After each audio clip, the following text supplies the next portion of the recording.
안녕하세요, 여러분. 자, 이제 1번. 주택의 여가가정 이론과 주거분리에 관한 설명으로 틀린 것을 골라라. 이런 문제가 나왔네요. 근데 이번 32회 대비해서 여가현상과 주거분리에 대해서 한 번도 아직 설명을 안 드렸어요. 오늘 설명드린 내용만 정확하게 들으시면 이 문제 간단하게 풉니다. 정말 쉬워요. 고가주택이 저가주택으로 바뀌거나 저가주택이 고가주택으로 바뀌는 걸 얘를 여가현상이라고 해요. 그럼 각각 부르는 용어가 있겠죠. 그걸 이제 헷갈려 하시는 분들이 있는데 기준이 딱 명확하게 하나가 있어요. 주택의 질적 수준을 가지고 판단해 보시면 돼요. 그럼 고가주택과 저가주택이 있을 때 고가주택을 고급주택이라고도 불러요. 저가주택을 저급주택이라고도 부르네요. 그럼 주택의 질적 수준이 높은 게 고가주택이죠. 주택의 질적 수준이 낮은 건 저가주택이고요. 그럼 고가주택이 저가주택으로 바뀌는 건 주택의 질적 수준이 올라가고 있나요? 내려가고 있나요? 내려가고 있죠. 떨어지고 있죠. 그럼 상향, 하향, 하향 여가라고 얘기를 합니다. 그럼 주택을 그냥 원상태 그대로 지어놓고 내버려 두면 노후화가 진행되니까 하향 여가가 발생하겠네요. 주택 자체적으로. 얘를 능동적인 여가라고도 해요. 그런데 이제 저가주택이 고가주택으로 바뀌는 건 주택의 질적수준이 올라가고 있죠. 얘를 상향 여가라고 합니다. 그럼 주택을 뚫어져라 쳐다보고 있는다고 해서 주택의 질적수준이 올라가진 않겠죠. 이때는 인위적인 힘이 가미가 돼야 돼요. 수선이나 재건축, 재개발 등 이런 내용이 됩니다. 그래서 이렇게 상향 여가와 하향 여가를 구분하실 수 있어야 되고요. 그럼 이 고가주택에 노후화가 진행이 되면 질적 수준이 떨어졌죠. 무슨 여가가 발생하죠? 하향 여가가 발생이 될 거잖아요. 그러면 이 고가주택에 살던 고소득층은 신규주택을 원하겠죠. 그래서 시장에 신규주택의 수요가 발생하면 신규주택을 공급해 주겠네요. 그럼 신규주택으로 이제 고소득층이 옮겨가겠죠. 그럼 원래 고소득층이 살던 질적 수준이 떨어진 주택은 빈집이 되겠죠? 빈집을 유식한 표현으로 뭐라고 하냐면 공가라고 합니다. 빌 공짜에 집가짜를 써서 그래요. 그럼 이 빈집으로 누가 밀고 들어와 살죠? 주택 수준이 질적 수준이 떨어진 주택의 저소득층. 그러니까 얘는 하향 여가 과정을 통해서 저소득층도 주거 안정을 꾀하게 되네요. 그 내용이 됩니다. 그럼 1번을 풀어볼게요. 주택의 상향 여가는 상위 소득계층이 사용하던 기존 주택이 하위 소득계층의 사용으로 전환되는 것을 말한다. 여기서 중요한 포인트는 하위 소득계층의 사용으로 전환이 됐잖아요. 그럼 질적 수준이 떨어진 거네요. 하향 여가죠. 상향 여가라고 얘기해서 1번이 틀린 답이 됩니다. 그 다음 2번. 이제 주거 분리와 관련된 내용을 설명을 드릴 텐데요. 고소득층의 주거지역이 있어요. 자, 이제 고소득층의 고가주택이 하나 있다고 볼게요. 그럼 고소득층은 저소득층과 붙어 살아주고 싶어 하나요? 아니면 멀리 꺼리나요? 멀리 두기를 원하는 거죠. 꺼려합니다. 붙어 살기를 원하지 않아요. 그래서 현실에서 고급 아파트가 있는데 그 옆에 임대 아파트가 들어서면 고급 아파트 주민들이 반대하잖아요. 극렬 반대. 그 내용이 됩니다. 그러면 저가주택이 만약에 들어오게 되면 고가주택 입장에서는 부의 외부 효과가 발생해서 주택의 가치가 떨어진다는 얘기죠. 그래서 부의 외부 효과를 차단하기 위해서 자기들끼리 몰려 살아요. 그럼 고소층은 자기들끼리 몰려 살면 정우 외부 효과를 추구하는 거죠. 그러다 보니 부의 외부 효과의 차단과 정우 외부 효과의 추구에 따라서 고가 주택들, 고소층만 사는 주거지역이 발생하는 거죠. 고소층의 주거지역이. 그리고 저소층은 고소층과 어울려 살고 싶은데 붙여주지 않으니까 자기들끼리 몰려 살아요. 그래서 이렇게 저소층의 주거지역도 형성이 되네요. 이와 같이 고소득층의 주거지역과 저소층의 주거지역으로 외부 효과에 따라 발생되는 현상을 고소층의 주거지역, 저소층의 주거지역으로 분리됐잖아요. 얘를 주거분리라고 합니다. 주의하실 건 얘는 직주분리 아니에요. 직주분리는 직장과 주거가 분리되는 거였죠. 그래요. 그래서 외부 효과에 의해서 발생하는 게 주거분리라는 걸 꼭 기억해 두시면 됩니다. 그런데 지금 보시는 것처럼 분명히 경계를 이루고 있는 곳은 있을 수 있을까요? 고수층의 주택과 저수층의 주택이 경계를 이루고 있는 부분이 있겠죠. 그럼 이 경계 지역에서는 가치가 비슷해질까요? 격차가 더 커질까요? 비슷해져요. 잘 이해를 못하시면 이렇게 생각해 보세요. 성격이 아주 좋은 사람이 있고 성격이 아주 나쁜 사람이 있는데 이 둘이 친하게 지내요. 그럼 성격이 좋았던 사람은 조금 나빠지고 성격이 나빴던 사람은 조금 좋아져요. 그래서 비슷해집니다. 그러니까 경계적의 고가주택과 저가주택은 가치가 비슷해지기 위해서는 고가주택의 경우에는 가치가 좀 더 낮아질 것이고 그래서 현실적으로 실제로 경계적에 있는 고가주택은 옆에 있는 저가주택의 부의 외부 효과로 우리는 마이너스가 부잖아요. 다른 고가주택들보다 할인 거래가 된다고 얘기를 합니다. 그럼 경계지역의 저가주택은 옆에 있는 고가주택의 정후 외비효과로 비슷해지려면 낮은 건 높아져야 되잖아요. 플러스를 쳐놓으시고 정후 외비효과로 다른 저가주택들보다 나는 어울리는 사람이 달라 그러면서 할증거래되는 거죠. 그래서 비슷해진다는 얘기죠. 그런데 이 고가주택의 노후화가 이제 진행이 됐어요. 그럼 고수층이 다른 주택으로 옮겨가겠죠? 그러면 저수층이 밀고 들어와서 살 거예요. 얘를 뭐라고 얘기를 하냐면 침입이라고 얘기를 합니다. 침입.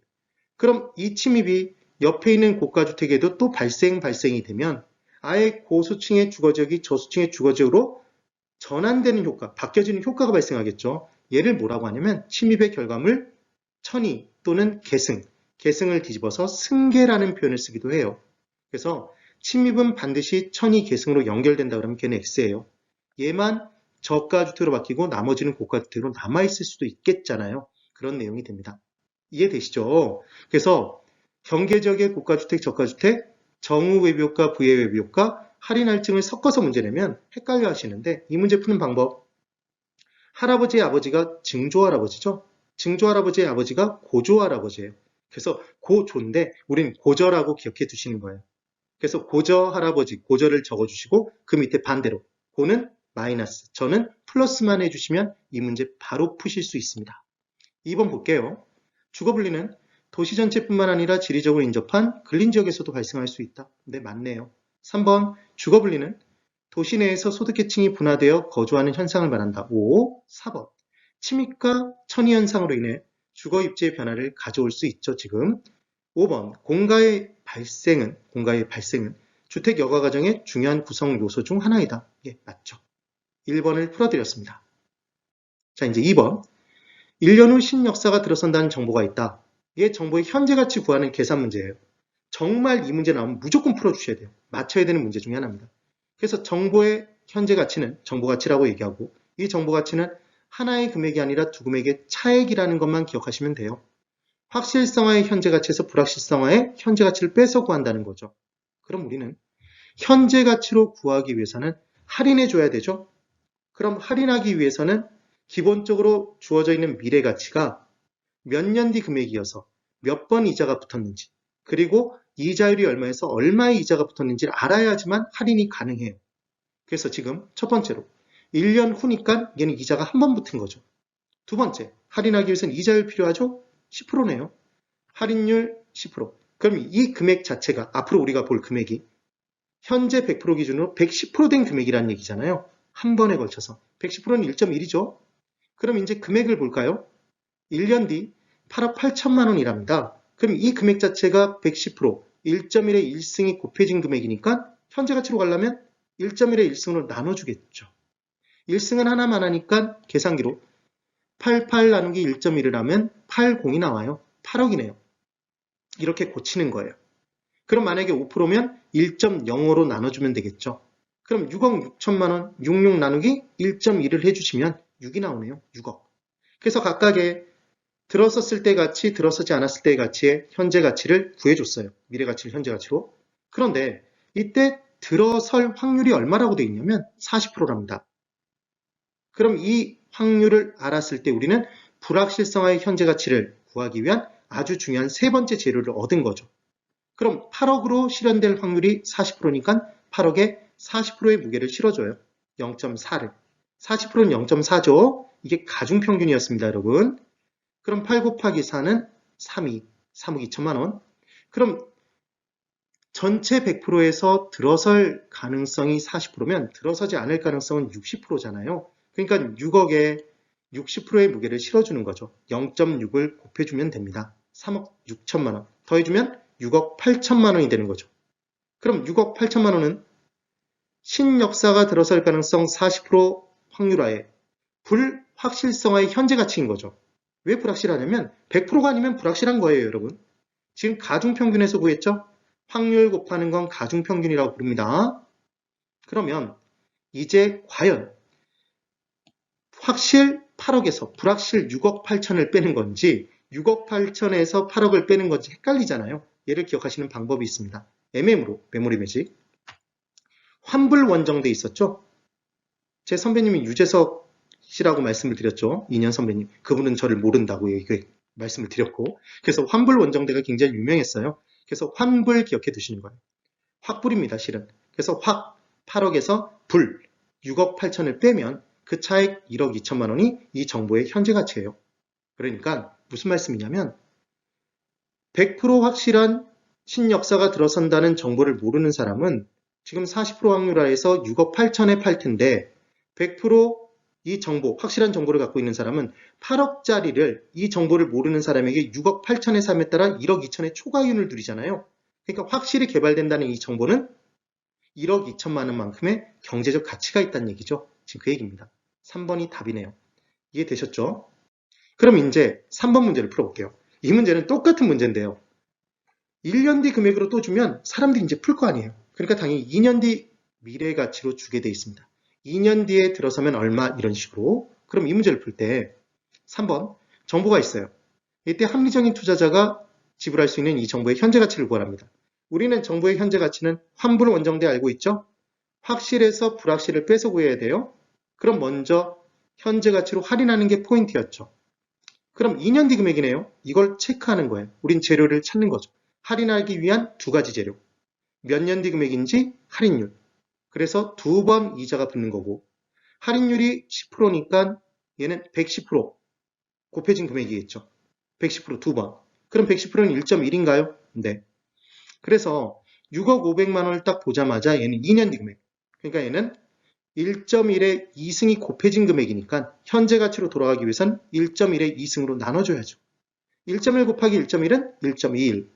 그래서 나눠주면 얘는 5억이 나옵니다. 5. 그 다음 개발되지 않으면 3억 250만 원이래요. 그럼 나누기 1.21 해주면 2억 5천만 원.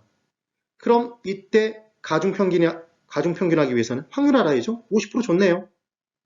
0.5 곱해주면 2억 5천만 원. 2억 5천만 원으로 실현될 확률. 그러니까 개발되지 않을 확률이 50%니까 2억 5천만 원이 될 가능성도 50%잖아요. 0.5 곱해주시면 1억 2,500만 원. 더해주시면 3억 7,500만 원이 나오는데 지금은 5억에 2억 5천 더하셔서 2로 나누셔도 돼요. 왜냐하면 확률이 50%니까. 반반이니까. 그럼 지금 5억이 확실성화의 가치고 3억 7,500만 원은 불확실성화의 가치잖아요. 환불 원정대 빼주면 1억 2,500만 원이 됩니다. 답은 5번이죠. 근데 계산기 두들기실 때 제발 억 단위라고 해서 공을 8개 두들기지 마세요. 이 문제 딱 봤을 때 3억 250만 원이면 천 단위가 비었잖아요. 3025 나누기 1.21 그럼 2500 2억 5천 6050이죠. 왜냐하면 6억 1000단위 지금 비었죠. 그러니까 6050 나누기 1.21 5천 그럼 얘는 5억이죠. 이렇게 풀어주시면 됩니다. 그래서 정리 정보 가치를 구하라고 얘기하면 얘는 차익이었다. 확실성화의 현재 가치에서 불확실성화의 현재 가치를 빼서 구하더라. 가중평균에서 구하더라. 할인하고 두 번째 각각 확률 곱해서 더하기 가중평균 그래서 환불 원정대 해주시면 됩니다. 꼭 연습해 보세요. 대단히 수고 많으셨습니다.